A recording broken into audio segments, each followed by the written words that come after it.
بسم اللہ الرحمن الرحیم۔ محترم ناظرین السلام علیکم۔ آپ کو ویڈیو کے ٹائٹل سے پتہ چل گیا ہوگا کہ آج ہم کس موضوع پر بات کرنے والے ہیں۔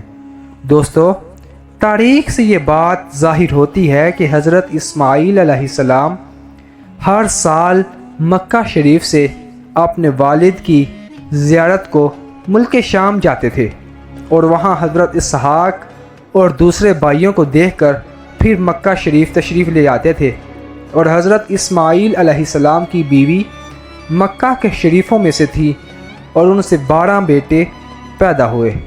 ایک روز اچانک حق تعالیٰ کی طرف سے ارشاد ہوا، اے اسماعیل، تم مغرب کی زمین میں جاؤ اور وہاں کے بت پرستوں کو اللہ تعالیٰ کی طرف بلاؤ اور دعوت الہی دو۔ چنانچہ یہ حکم خداوندی پاتے ہی فوراً وہاں گئے اور تقریباً 50 برس تک خلق اللہ کو ہدایت کی، یہاں تک کہ تمام بت پرست مومن ہو گئے۔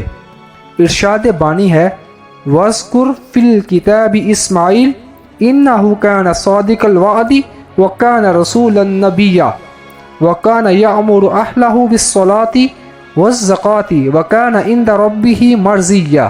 ترجمہ: اور یاد کر کتاب میں اسماعیل علیہ السلام کو کہ وہ اپنے وعدے میں سچا تھا اور اپنے رب کے پاس پسندیدہ۔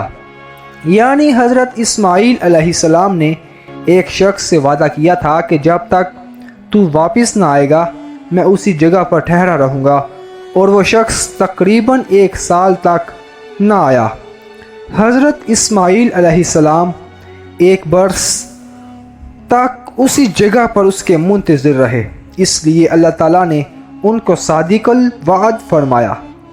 اور بعض راویوں نے کہا ہے کہ آخر عمر مکے سے ملک شام میں تشریف لے گئے اور وہاں جا کر دیکھا کہ حضرت اسحاق نابینا ہو گئے اور ان سے 2 بیٹے پیدا ہوئے جن کا نام عیس اور یعقوب ہے۔